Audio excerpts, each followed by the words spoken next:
Welcome to the video tutorial series that we will learn about the features of Primelister. Today we will learn how to use the auto-scrolling feature in the Poshmark automation. Let's see step by step how to auto-scroll on your Poshmark closet page using the Primelister extension. Navigate to your Poshmark closet page on your browser. You will see the Primelister toolbar on the right side of the screen. Click on the Start Auto Scroll button on the Primelister toolbar. Primelister extension will start to scroll down your closet page automatically so that you can select all the listings loaded on the page easily before creating a task. Optionally click on the Stop Auto Scroll button when you want to stop scrolling the page. Click on the Select button on the Primelister toolbar to select all the listings loaded on the page.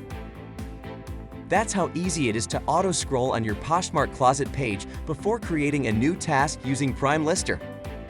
Thanks for watching. See you on the next tutorial video.